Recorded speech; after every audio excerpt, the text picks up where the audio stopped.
সরকারের ১০০ দিনের বেশি পেরিয়ে গেছে, মন্ত্রীরা বিভিন্ন দেশে সফর করছেন, কিন্তু স্বয়ং প্রধানমন্ত্রী তারেক রহমান তিনি এখন পর্যন্ত কোনো দেশে যাননি।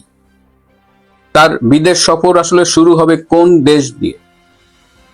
তিনি কি প্রথমে চীনে যাবেন, ভারতে যাবেন, নাকি মালয়েশিয়ায় যাবেন? কেন তার এই বিদেশ সফর নিয়ে এত দেরি হচ্ছে বা এত কথা হচ্ছে? আজকে এই বিষয়টি নিয়ে আলোচনা করব। ক্ষমতায় আসার পরে অনেকেই ধরে নিয়েছিলেন যে তারেক রহমানের প্রথম বিদেশ সফর হবে ভারত, এবং 17ই ফেব্রুয়ারি তিনি শপথ নিয়েছেন। মার্চ মাসেই তার ভারত সফরে যাবার কথা ছিল, এবং আমরা দেখেছি যে বাংলাদেশের পররাষ্ট্রমন্ত্রী ডক্টর খলিল মরিশাস যাবার পথে ভারতে কিছুদিন ছিলেন, এবং তখন তিনি ভারতের মন্ত্রী এবং অজিত দোভাল অনেকের সাথেই গুরুত্বপূর্ণ মিটিং করেছেন। অনেকেই বলছিল যে তিনি সেই সফরে তারেক রহমানের ভারত সফর নিয়ে আলোচনা করেছিলেন, কিন্তু ভারতের পক্ষ থেকে আজ অবধি তারেকের ভারত সফর বিষয়ে কোনো তারিখ পাওয়া যায়নি। এদিকে তিনি চীন যাবেন এটি নিয়েও কিন্তু অনেক কথা শোনা যাচ্ছে, এবং সর্বশেষ শুনেছিলাম যে এই মাসেই তিনি চীন সফরে যাবেন। তারেক রহমান যেন চীন সফরে যান, এর জন্য তার সরকারের পক্ষ থেকে কিন্তু ব্যাপক তোড়জোড় চলছে। ভারত সফর নিশ্চিত না হলেও এই মুহূর্তে 3জন বিএনপি সরকারের সিনিয়র মন্ত্রী চীনে রয়েছেন, ডেপুটি স্পিকার চীনে রয়েছেন, এবং তাদের সম্মিলিতভাবে চেষ্টা হলো যে তারেক রহমান যেন জুনের শেষ সপ্তাহে চীনে যেতে পারেন। 23শে জুন থেকে 29শে জুনের মধ্যে তারা তারেক রহমানের চীন সফরের জন্য সর্বোচ্চ চেষ্টা করছেন। এদিকে চীনা রাষ্ট্রদূত ঠাকুরগাঁয়ে গিয়েছিলেন। মির্জা ফখরুল আলমগীরের ঠাকুরগাঁয়ে তিনি বিভিন্ন শিক্ষা প্রতিষ্ঠানে ছাত্রছাত্রীদের শিক্ষা সামগ্রী বিতরণ করেছেন, এবং সেখানে মির্জা ফখরুল আলম যে বক্তৃতাটা দিয়েছেন এবং চীনা রাষ্ট্রদূত চীনা ভাষায় যে বক্তৃতা দিয়েছেন, দুটোই বেশ আনন্দদায়ক ছিল। উপস্থিত যারা সেখানে ছিলেন, চীনা রাষ্ট্রদূত চীনা ভাষায় বক্তৃতা দিয়েছেন, এবং সেখানে একজন তরুণী দোভাষী ছিলেন, তিনি সেটা আবার বাংলা করে দিয়েছেন। আমরা একটু তাদের এই ভিডিও ফুটেজটা দেখি। চীনের রাষ্ট্রদূত আমার একজন নিজস্ব ব্যক্তিগত বন্ধু, তার সঙ্গে আমার সম্পর্ক বেশ কিছুদিন ধরে খুব ঘনিষ্ঠ। সেই জন্যই আজকে আমি ওনাকে এখানে দাওয়াত করে এনেছি যে উনি আমাদের ঠাকুরগাঁও এলাকার জন্য ওনাকে দিয়ে আমরা কিছু কাজ করতে চাই। 尊敬的米亚扎法赫鲁尔阿拉姆吉尔阁下， মাননীয় জনাব মির্জা ফখরুল ইসলাম আলমগীর, 尊敬的塔库尔冈当地的政府和警察的领导们， মাননীয় ঠাকুরগাঁওয়ের সরকারি চাকরি, 还有我们这些可爱的孩子们、老师们，你们好！ প্রিয় শিক্ষক বাচ্চারা। এই যে চীন সফরে যাবার জন্য মরিয়া হয়ে চেষ্টা করা, আবার বিভিন্ন সীমান্ত এলাকায় চীনের অ্যাক্টিভিটিস, যেমন 3টি সীমান্ত এলাকায় তারা 50 শয্যা বিশিষ্ট হাসপাতাল নির্মাণ করতে চেয়েছে। ঠাকুরগাঁয়ে তারা আগামী বছর একটি প্রতিনিধি দল পাঠাবেন, সেখানে ইন্ডাস্ট্রি করবার কথা বলা হচ্ছে। এর আগে বরগুনায় চীনা রাষ্ট্রদূত গিয়েছিলেন, যেখানে একটি ড্রোনকে নিষ্ক্রিয় করা হয়েছিল এবং জেলেরা পেয়েছিলেন। তো চীন সারা বাংলাদেশ দাপিয়ে বেড়াচ্ছে।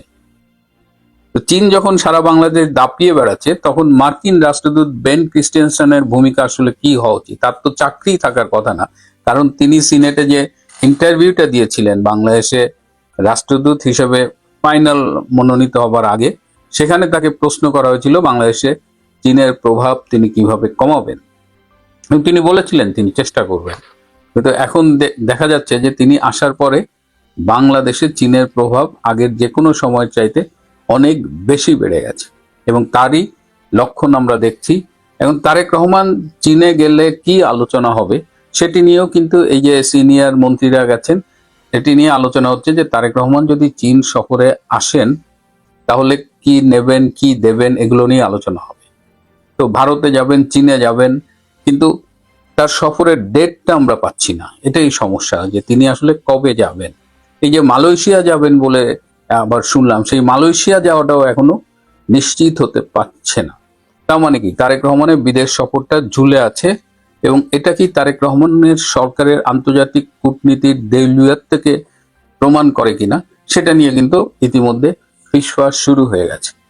অনেকেই বলছেন তারেক রহমানের প্রথম বিদেশ সফর যদি চীন হয় তাহলে সেটা খুবই ভালো, তার প্রথম বিদেশ সফর যদি চীন না হয় তাহলে সেটা আরো ভালো। এইটা একটা কূটনৈতিক মারপ্যাচের কথা হয়ে গেল। এই যে তারেক রহমানের যে চীনের সাথে মাখামাখি বা তার সরকারের পক্ষ থেকে যে চীন প্রীতি, এটা অন্য অন্য পরাশক্তিগুলো কিভাবে দেখছে, ভারত কিভাবে নিচ্ছে। এই যে সীমান্ত এলাকায় চীনকে নিয়ে বিভিন্ন স্থাপনা তৈরি করা হচ্ছে, লালমনিরহাটে যে এয়ারবেস আছে সেখানে চীনা উপস্থিতি, সবকিছু তো ভারত খুব একটা ভালোভাবে নিচ্ছে বলে মনে হয় না। এবং এই সময় ভারতের নতুন রাষ্ট্রদূত এলেন দীনেশ ত্রিবেদী, এই প্রথম একজন প্রবীণ রাজনীতিবিদকে তারা রাষ্ট্রদূত হিসেবে বাংলাদেশে পাঠালো। প্রবীণ রাজনীতিবিদই শুধু না, তিনি কেন্দ্রীয় মন্ত্রীও ছিলেন এবং তিনি চমৎকার বাংলা বলেন। এই পশ্চিমবঙ্গের রাজনীতির সাথে তিনি দীর্ঘদিন জড়িত থাকার কারণে তিনি বাংলা বলেছেন, এবং তিনি বেনাপোল সীমান্ত দিয়ে বাংলাদেশে এসেছেন গতকাল, এবং তার প্রথম দিনের চলার পথে তিনি পদ্মা সেতু হয়ে এসেছেন, পদ্মা সেতুতে নেমেছেন, এবং যশোরে তিনি যে কথাগুলো বলেছেন, তিনি দুই দেশের বৃহত্তর ঐক্যের কথা বলেছেন। 140 কোটির ভারত আর 20 কোটির বাংলাদেশ মিলে 160 কোটি, তাদের একই আকাশ একই বাতাস।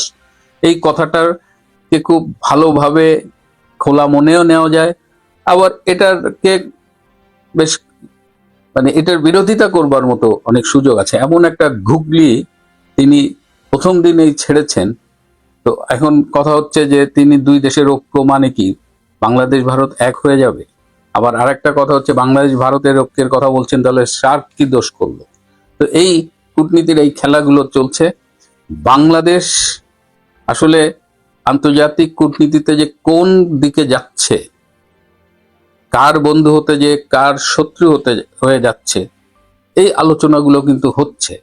এবং এই বাংলাদেশ চীনের এই সম্পর্ক, সেটা নিয়ে ভারত এবং আমেরিকার উদ্বেগ ঠিক তখন আমরা দেখছি যে এই যে ইসলামী ব্যাংক নিয়ে বিএনপি সরকার এবং জামাতে ইসলামের মধ্যে যে একটা টাগ অফ ওয়ার শুরু হয়েছে, ঠিক সেখানে এই দ্বন্দ্ব মেটাতে সক্রিয় হয়েছেন মার্কিন রাষ্ট্রদূত বেন ক্রিস্টেনসন। নিন্দুকেরা বলছে যে একটা দেশ কোন পর্যায়ে গেলে তার নিজেদের ব্যাংকিং ইস্যুতেও বিদেশি রাষ্ট্রদূতের হস্তক্ষেপ করতে হয়। এটা কি বাংলাদেশের জন্য খুব সম্মানজনক, নাকি বেন ক্রিস্টেনসনের আসলে কাজের পরিধিটা বা তার সীমাটা তিনি নিজেই হয়তো জানেন না, যেখানেই যখন ইচ্ছে হচ্ছে তিনি স্টেপ ইন করে যাচ্ছেন? একজন রাষ্ট্রদূত কি এটা করতে পারে, না এটা কূটনৈতিক শিষ্টাচারের মধ্যে পড়ে? আপনাকে উদাহরণ হিসাবে দিলে আমি বলবো যে বিন লাদেন বা আল জাওয়াহিরি যে পর্যায়ের জঙ্গি, মাহমুদুর রহমান ঠিক সেই পর্যায়ের জঙ্গি। কিংবা আপনাদেরকে যেই জঙ্গি প্রতিষ্ঠানগুলো পাকিস্তান থেকে আপনাদেরকে ডিস্টার্ব করে, সেই জৈশি মোহাম্মদ, লস্করি তৈবা, তাদের যে প্রধানগুলো আছে পাকিস্তানে, তাদের সবার শিক্ষাগুরু হওয়ার যোগ্যতা রাখে বাংলাদেশের এই শীর্ষ জঙ্গি মাহমুদুর রহমান। এই যে জাহেদ, তোমাকেও কিন্তু এই ফাঁকে বলে রাখি, তোমাকে কিন্তু বাবা ভবিষ্যতে আমরা জিজ্ঞেস করবো যে তুমি যে দিল্লি দাসী শেখ হাসিনাকে বলেছিলে প্রতিটা ভিডিওতে, কয়শবার বলেছিলে সেই হিসাবও আমরা করব। তারপর কিন্তু তোমাকে উত্তরটা দিতে হবে যে শেখ হাসিনা কিভাবে দিল্লি দাসী হয়েছিল। তোমাকে উত্তরটা দিতে হবে ম্যাথামেটিক্যালি, অর্থাৎ দেখিয়ে দিতে হবে যে এই কাজের কারণে শেখ হাসিনা দিল্লি দাসী হয়েছিল। তুমি যদি উত্তর দিতে না পারো, ওই ফিলোসফিক্যাল উত্তর আমরা তখন কিন্তু গ্রহণ করবো না, তোমাকে কিন্তু কঠোর সাজা দেওয়া হবে জাহেদ, এটা মনে রেখো। আমেরিকান হিউমারিস্ট কাস্কি স্টিনেট 1960 সালে প্রকাশিত তার আউট অফ দ্য রেড বইতে লিখেছিলেন, একজন কূটনীতিবিদ হলো সেই ব্যক্তি যে তোমাকে জাহান্নামে যেতে বলছে, কিন্তু এমন ভাবে পথের বর্ণনা দিচ্ছে যে তুমি ভ্রমণ করার জন্য মনে মনে প্রস্তুত হয়ে যাচ্ছ। মিস্টার দীনেশ ত্রিবেদী, আপনি বাংলাদেশে ভারতের হাই কমিশনার হিসাবে দায়িত্ব গ্রহণ করতে এসে যে আবহাওয়াটা তৈরি করেছেন, মনে হলো কাস্কি স্টিনেটের এই কথার সাথে হুবহু মিলে গেল। এখানে আপনি নিজেই বলেছেন, অর্থাৎ আপনি বক্তা এবং আপনি আবার সেই ব্যক্তি যাকে বলা হয়েছে, এইভাবে আমি দেখছি। কূটনীতিবিদের এই সংজ্ঞাটা সারা বিশ্বে কূটনীতিবিদরা ব্যবহার করে একটা হিউমার হিসাবে। আমরা দেখলাম মিস্টার ত্রিবেদী, আপনি আপনার যে ব্যাকগ্রাউন্ড সেটা এটা সাপোর্টও করে, আপনি অতি উচ্চমানের একজন কূটনীতিবিদের আবহ তৈরি করেছেন বাংলাদেশে এসে, কিন্তু আপনি একটা জাহান্নামে কিন্তু পা রেখেছেন। এই জাহান্নামটা হলো তৈরি হয়েছে বাংলাদেশে 2024 সালের 5 আগস্ট প্রধানমন্ত্রী শেখ হাসিনা সরকারকে ক্ষমতাচ্যুত করে বাংলাদেশের স্বাধীনতা বিরোধী মৌলবাদী গোষ্ঠী বাংলাদেশটাকে দখল করেছে, এবং পরবর্তীতে এই বাংলাদেশকে আমরা যারা বাংলাদেশের মুক্তিযুদ্ধের পক্ষের শক্তি, স্বাধীনতা বিরোধী শক্তিদের বিরোধী, তাদের জন্য কিন্তু গত 2024 সালের 5 আগস্ট থেকে বাংলাদেশটা জাহান্নাম হয়ে গেছে। একই ধরনের অভিযোগ আমাদের বিপক্ষেও কিন্তু বাংলাদেশের স্বাধীনতা বিরোধীরা করে। সেই বিষয়ে আপনাকে আজকে কিছু বলছি না, কিন্তু কথা হলো যে আমরা কখনো স্বাধীনতা বিরোধীদের বাংলাদেশ থেকে সমূলে বের করে দেওয়ার চিন্তা কখনো করিনি বা মেরে ফেলার চিন্তা করিনি। কিন্তু 2024-এর 5 আগস্ট যে জঙ্গি উত্থান হয়েছে, তার যারা মূল কারিগর, তাদের চিন্তা কিন্তু এটা ছিল যে বাংলাদেশের মুক্তিযুদ্ধের পক্ষের শক্তিকে তারা পরিপূর্ণভাবে হয় ধ্বংস করবে, নয় বিতাড়িত করবে। এর চিহ্ন কিন্তু আর থাকবে না, এবং এরা এখনো কিন্তু বাংলাদেশে বলে বেড়াচ্ছে যে বাংলাদেশে আওয়ামী লীগ আর ফিরবে না, এদের চিহ্ন আর নাই। মিস্টার ত্রিবেদী, এই গল্পটা কেন করতে হচ্ছে জানেন? আমরা যে আজকে বাংলাদেশের মুক্তিযুদ্ধের পক্ষের মানুষরা বোধ করছি যে বাংলাদেশটা একটা জাহান্নাম হয়ে গেছে, এটার সাথে আপনারা কিন্তু ডাইরেক্টলি যুক্ত। বাংলাদেশের স্বাধীনতা বিরোধী জঙ্গি মৌলবাদী শক্তি এবং তাদের সাইবার সন্ত্রাসীরা বাংলাদেশের মানুষকে তাদের পেছনে কাতারবন্দি করেছে 3টি অভিযোগ করে।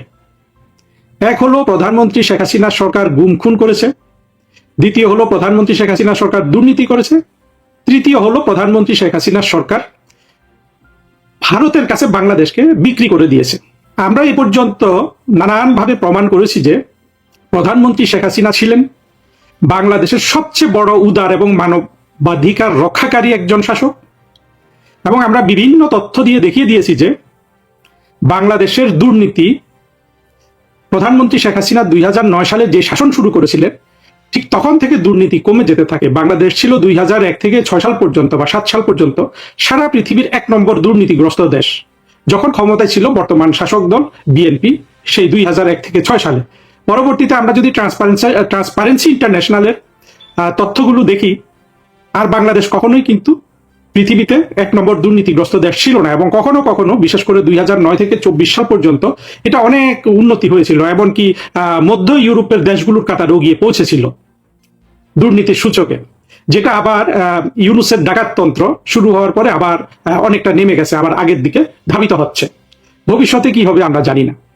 এই হলো দুর্নীতির বিষয়, অর্থাৎ প্রধানমন্ত্রী শেখ হাসিনার সময়ে সকল দেশীয় এবং আন্তর্জাতিক দুর্নীতির তথ্যগুলো বলে যে সবচেয়ে বেশি কম দুর্নীতি হয়েছে বাংলাদেশের ইতিহাসে প্রধানমন্ত্রী শেখ হাসিনার সেই 2009 থেকে 24 সালে।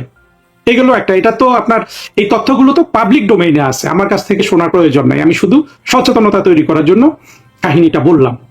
গেল আপনার দুর্নীতির কথা। যদি মানবাধিকার রক্ষার ক্ষেত্রে বলি, মানবাধিকার রক্ষার ক্ষেত্রে বরঞ্চ শেখ হাসিনা সরকার অনেক বেশি উদার ছিল। তখন আপনার 5টা গুম হয়েছিল, বা 4টা, আমি হিসাব করলে বলতে পারবো। 5টা গুমের মধ্যে ছিল বিএনপির 2 নেতা চৌধুরী আলম এবং ইলিয়াস আলী। চৌধুরী আলম ছিল ঢাকা শহরের বিখ্যাত চাঁদাবাজ। বাংলা বাজার এলাকায়, বাংলা বাজার এবং আপনার গুলিস্তান যে মার্কেটগুলো আছে, এগুলোতে চাঁদাবাজির তিনি সম্রাট ছিলেন, এবং এই ব্যাপারে অভিযোগ আছে যে তাকে এই চাঁদাবাজি সংক্রান্ত কোন দলে তিনি নিহত হয়েছেন বা গুম হয়েছেন। তবুও আমি প্রধানমন্ত্রী শেখ হাসিনা সরকারকে এটার জন্য বলবো যে যেহেতু রহস্যটা উদ্ঘাটন হয় নাই, দায়ী করলাম। ইলিয়াস আলী সম্পর্কে বিএনপির নেতারা বলেছেন যে এটা দলীয় অভ্যন্তরীণ কোন্দলের শিকার, এখানে আসলে সরকারের কোনো বিষয় ছিল না। আর 3টা গুম ছিল আপনার, একটা ছিল গোলাম আজমের ছেলে, একটা ছিল সালাউদ্দিন কাদের চৌধুরীর ছেলে, একটা ছিল মীর কাসেম আলীর ছেলে। 3 জনই বাংলাদেশের 1971 সালের যুদ্ধাপরাধী। মীর কাসেম আলীর ছেলে, যাকে শেখ হাসিনা গুম করেছে, যেটাকে সারা পৃথিবীকে রাষ্ট্র করে আপনার প্রধানমন্ত্রী শেখ হাসিনা সরকারের বিরুদ্ধে জনমত গঠন করা হয়েছে, মীর কাসেম আলীর সেই ছেলে এখন বাংলাদেশের সংসদ সদস্য। সালাউদ্দিন কাদের চৌধুরীর সেই ছেলেও এখন বাংলাদেশের সংসদ সদস্য, যে গুম হয়ে গেছে বলে সারা পৃথিবীতে প্রচার করা হয়েছে। আর গোলাম আজমের সেই ছেলে এখন বাংলাদেশের স্বাধীনতা বিরোধী মুক্তিযুদ্ধ মৌলবাদী শক্তির সবচেয়ে বড় আদর্শিক নেতা। সে সংসদ সদস্য হয় নাই, কারণ সে এত বড় নেতা গোলাম আজমের ছেলে, যে মনে করে যে সংসদ সদস্য হওয়া তো তার কাছে কোনো বিষয় না, সে অনেক বড় জিনিস কমান্ড করে। এই হলো শেখ হাসিনা সরকারের গুমের আপনার কাহিনী। এই 5টা গুম, যার মধ্যে 3জন এখন সমাজে প্রতিষ্ঠিত, 2জন সংসদ সদস্য হিসাবে, এইটাকে দিয়ে বাংলাদেশের জঙ্গি, মৌলবাদী, স্বাধীনতা বিরোধী শক্তি সারা পৃথিবীকে নাচিয়ে ফেলেছিল। এগুলো আমরা এখন বাংলাদেশের মানুষের কাছে দেখিয়ে দিতে সক্ষম হলাম। যেই জিনিসটা দেখিয়ে দিতে সক্ষম এখনো হচ্ছি না, সেটা হলো যে প্রধানমন্ত্রী শেখ হাসিনা ভারতের কাছে দেশ বিক্রি সংক্রান্ত কোনো কাজই করেন নাই। বরঞ্চ আমরা দেখেছি যে প্রধানমন্ত্রী শেখ হাসিনা সরকারের সময় ভারতের থেকে প্রধানমন্ত্রী শেখ হাসিনা এত এত সুযোগ সুবিধা আদায় করেছিলেন, এইটাকে আপনি মৌলবাদীদের ভাষা যদি আপনি ট্রান্সলেট করেন তাহলে বলতে পারবেন যে ভারতের কাছে বাংলাদেশ বিক্রি তো দূরে থাকুক, বরঞ্চ দেখা যাচ্ছে বাংলাদেশের কাছে ভারতের নেতারা তখন ভারতকে বিক্রি করে দিয়েছিল। অর্থাৎ যে জিনিসগুলোকে জঙ্গিরা দেশ বিক্রি হিসাবে বলতে চায়, আমরা যদি সেই ভাষাগুলো ব্যবহার করি। এই ভারত বিদ্বেষ এর দীর্ঘ ইতিহাস আছে বাংলাদেশে। ইতিহাসটা সংক্ষিপ্ত হলো এরকম যে আপনার বাংলাদেশের মৌলবাদীরা তারা এখনো পাকিস্তান থেকে বাংলাদেশ আলাদা হয়ে যাওয়ার বিষয়টা ভুলতে পারেনি। তারা এর প্রতিশোধ চায়। 1971 সালে ভারত যেহেতু বাংলাদেশের স্বাধীনতা যুদ্ধে যোগ দিয়েছিল, ভারতকেও তারা একইভাবে প্রতিশোধ নিতে চায় ভারতের উপর। এই প্রতিশোধ নিতে গিয়ে তারা মনে করে যে ভারত তাদের যেমন শত্রু, বাংলাদেশও তাদের তেমন শত্রু। আর তারা সহজ উপায় পেয়ে গিয়েছে ইসলাম ধর্মকে ব্যবহার করে ভারতের বিরুদ্ধে এবং হিন্দুদের বিরুদ্ধে ঘৃণা প্রচার করা। এই ঘৃণা কতটা প্রবল বাংলাদেশের স্বাধীনতা বিরোধী মৌলবাদী জঙ্গিদের মধ্যে, এটা যদি আপনি অনুধাবন না করতে পারেন তাহলে বাংলাদেশে কূটনীতিবিদ হিসাবে আপনার চাকরির একটা অসম্পূর্ণতা কিন্তু থেকে যাবে। এই ঘৃণা প্রচার করেছে বাংলাদেশে একমাত্র আওয়ামী লীগ ছাড়া আর সবাই, বাংলাদেশের সব দল মোটা দাগে কিন্তু এই ঘৃণা প্রচার করেছে, কখনো কম কখনো বেশি। এখন যারা শাসন করছে তাদেরও কিন্তু রাজনীতির মূল ভিত্তি ছিল, বা এখন তারা বলছে না, কারণ এখানে অনেক কাহিনী আছে যেগুলো আমি পরবর্তীতে হয়তো আপনাকে বলবো এই খোলা চিঠির মাধ্যমে পাবলিককে জানানোর জন্য। তারাও কিন্তু এই ভারত ঘৃণার ফসল বলতে পারেন আমাদের বাংলাদেশ জাতীয়তাবাদী দল, অন্যান্য মৌলবাদী শক্তিগুলো তো আছেই। মোট কথা আপনি একটি সর্বগ্রাসী ভারত ঘৃণার রাষ্ট্রে আপনি কূটনৈতিক দায়িত্ব পালন করতে আসলেন। আর আমি বলবো যে আপনি এসে যে কথাগুলো বলেছেন অত্যন্ত সুন্দরভাবে এবং অত্যন্ত একজন প্রাজ্ঞ কূটনীতিবিদ হিসাবে, সেটাতে আপনি অনেকটা পানি ঢেলেছেন। কিন্তু আপনি যদি ভাবেন যে আপনি জঙ্গিদের উপর এই পানি কাজ করবে, সেটা হবে না। এই ঘৃণা কারা ছড়িয়েছে আমি যদি আপনাকে একটা উদাহরণ দিয়ে থাকি। আপনি নিশ্চয়ই একজন মানুষের নাম শুনেছেন ইতিমধ্যে অথবা শুনে থাকবেন।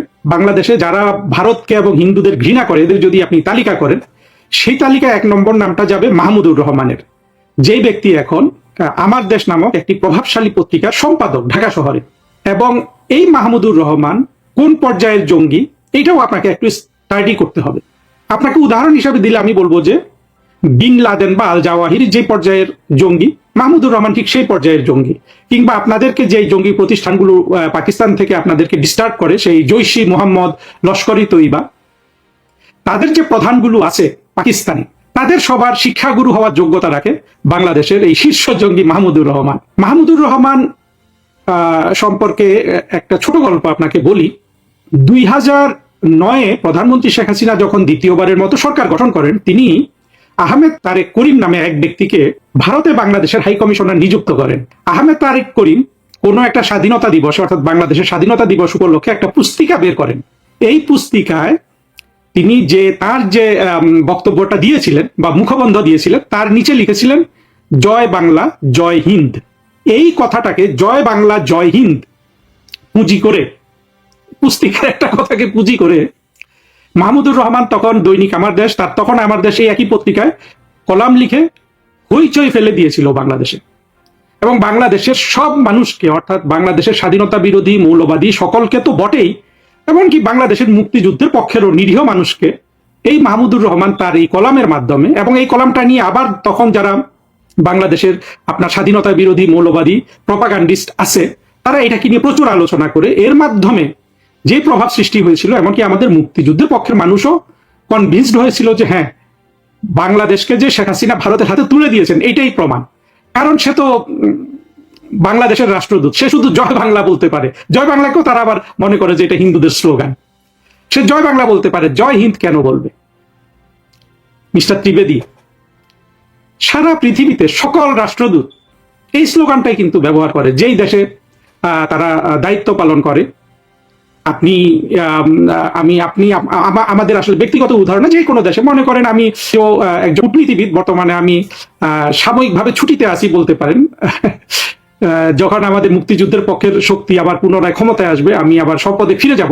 আমি তো অ্যাক্রস দ্য ওয়ার্ল্ড দেখেছি প্রতিটা রাষ্ট্রদূত তাদের স্বাধীনতা দিবসে যে বক্তব্যটা দেয় সেখানে ওইটাই বলে যে জাপানের রাষ্ট্রদূত মেক্সিকোতে বলে জয় জাপান, জয় মেক্সিকো। যুক্তরাষ্ট্রের রাষ্ট্রদূত ভারতে বলে জয় আমেরিকা, জয় ইন্ডিয়া। এটা একটা কমন প্র্যাকটিস। আপনি যে সম্প্রীতির কথা বলেছেন দুই দেশের মধ্যে, সেই সম্প্রীতি সৃষ্টির একটা আপনার একটা প্রকাশ, জয় বাংলা, জয় হিন্দ। চিন্তা করুন এই জিনিসটাকে, এই তিলটাকে তাল করে মাহমুদুর রহমান নামক এই শীর্ষ জঙ্গি বিশাল হইচই ফেলে দিয়েছিল সেই 2010 বা 11 সালে। আমার এখনো সুস্পষ্টভাবে মনে আছে। বাংলাদেশের সাধারণ মানুষকে, বাংলাদেশের স্বাধীনতা বিরোধী মৌলবাদী শক্তি ঠিক এইভাবে মগজ ধোলাই করে করে এই নিরীহ জিনিসগুলোকে আপনার এমন ভাবে মানুষের মগজে প্রবেশ করিয়েছে ভারত সংক্রান্ত বিষয়গুলোতে। এতে বাংলাদেশের আজকে বেশিরভাগ মানুষ মনে করে যে প্রধানমন্ত্রী শেখ হাসিনা বা আওয়ামী লীগের সরকার ভারতের কাছে বাংলাদেশকে বিক্রি করে দিয়েছিল। তারা ঠিক এই কথাটাই বলে। আপনার প্রধানমন্ত্রী বর্তমানে তারেক রহমানের একজন উপদেষ্টা আছে জাহিদুর রহমান। এই জাহিদুর রহমান 2024-এর জঙ্গি উত্থানের আগে প্রতিটি ভিডিওতে প্রধানমন্ত্রী শেখ হাসিনাকে বলতো দিল্লি দাসী। চিন্তা করেন, প্রধানমন্ত্রী শেখ হাসিনা ক্ষমতায়, প্রতিটা ভিডিওতে জাহেদ বলছে যে শেখ হাসিনা দিল্লি দাসী। জাহেদের বিরুদ্ধে কোনো কার্যক্রম কিন্তু শেখ হাসিনার সরকার গ্রহণ করেনি, তাকে তার বাক স্বাধীনতা প্রয়োগ করতে দিয়েছে। অথচ জঙ্গিরা বলে যে বাংলাদেশে শেখ হাসিনা সরকার কোনো বাক স্বাধীনতা রাখে নাই। সেই বক্তব্য অবশ্য একটু অবান্তর এখানে। এই যে জাহেদ, তোমাকেও কিন্তু এই ফাঁকে বলে রাখি, তোমাকে কিন্তু বাবা ভবিষ্যতে আমরা জিজ্ঞেস করবো যে তুমি যে দিল্লি দাসী শেখ হাসিনাকে বলেছিলে প্রতিটা ভিডিওতে, কয়শবার বলেছিলে সেই হিসাবও আমরা করব। তারপর কিন্তু তোমাকে উত্তরটা দিতে হবে যে শেখ হাসিনা কিভাবে দিল্লি দাসী হয়েছিল। তোমাকে উত্তরটা দিতে হবে ম্যাথামেটিক্যালি, অর্থাৎ দেখিয়ে দিতে হবে যে এই কাজের কারণে শেখ হাসিনা দিল্লি দাসী হয়েছিল। তুমি যদি উত্তর দিতে না পারো, ওই ফিলোসফিক্যাল উত্তর আমরা তখন কিন্তু গ্রহণ করবো না, তোমাকে কিন্তু কঠোর সাজা দেওয়া হবে জাহেদ, এটা মনে রেখো। ফিরে আসি আবার ত্রিবেদী সাহেবের কাছে। একজন প্রধানমন্ত্রী বাংলাদেশের, যিনি বাংলাদেশের স্বার্থে ভারতের সাথে একটা সুসম্পর্ক রক্ষা করতে গিয়ে মৌলবাদীদের হাতে এই যে আপনার এত বড় অপমানিত হয়েছিলেন দিনে দিনে, সেই তথ্যটা কি আপনাদের কাছে ছিল যে শেখ হাসিনাকে প্রতিদিন দিল্লি দাসী ইত্যাদিতে আরো অনেক খারাপ, মানে কোনোটাই শোভন নয়, কিন্তু এর চেয়ে অনেক অশোভন কথা আছে আর কি। আপনারা, আমার মনে হয় না দিল্লিতে বা ভারতীয় কর্তৃপক্ষ এই বিষয়ে আপনারা সচেতন বা এটা জানতেন বা এটা নিয়ে চিন্তা করেছেন, আমার মনে হয় না। যদি আপনারা এটা নিয়ে সচেতনতা আপনাদের মধ্যে তৈরি হতো, তাহলে কিন্তু শেখ হাসিনা সরকারের প্রতি আপনাদের দৃষ্টিভঙ্গিও বদলাতো। অর্থাৎ আপনারা ওই কষ্টটা ওনার বুঝতে পারতেন যে বাংলাদেশে কোন বৈরী পরিবেশে শেখ হাসিনাকে ভারতের সাথে সুসম্পর্ক রক্ষা করতে হচ্ছিল। আপনারা যদি এটা বুঝতেন, তাহলে হয়তো আমাদের জন্য একটু সুবিধা হতো আপনাদের সাথে দ্বিপাক্ষিক সম্পর্ক আমাদের মুক্তিযুদ্ধের চেতনার ভিত্তিতে এগিয়ে নিয়ে যেতে। দেখুন, আজকে যে আপনি যেই জিনিসটা বললেন, ভারতের 140 কোটি এবং বাংলাদেশের 20 কোটি, 160 কোটি মানুষের কল্যাণে কাজ করবেন, ঠিক এই কথাটা যদি আপনি আওয়ামী লীগ সরকারের আমলে এসে বলতেন, অর্থাৎ আপনি যদি আওয়ামী লীগ সরকারের আমলে ভারতের হাই কমিশনার হতেন, প্রথমত মাহমুদুর রহমানের, শুধু একক মাহমুদুর রহমানের ক্ষমতা, যেই ক্ষমতা আছে জঙ্গিদের নিয়ন্ত্রণ করার ক্ষেত্রে, মাহমুদুর রহমান কিন্তু বাংলাদেশের রায়ট সৃষ্টি করত। মাহমুদুর রহমান শুধু বাংলাদেশের শীর্ষ জঙ্গি না। আমি আজকে মাহমুদুর রহমানের কথা কেন বলছি, কারণ বাংলাদেশে ভারত ঘৃণা, হিন্দু ঘৃণা সৃষ্টির ক্ষেত্রে যে শত শত ইন্টেলেকচুয়াল ক্যাপেবল মানুষের অবদান আছে, তার মধ্যে সবচেয়ে বড় জঙ্গি এবং বড় কন্ট্রিবিউটর হলো এই মাহমুদুর রহমান।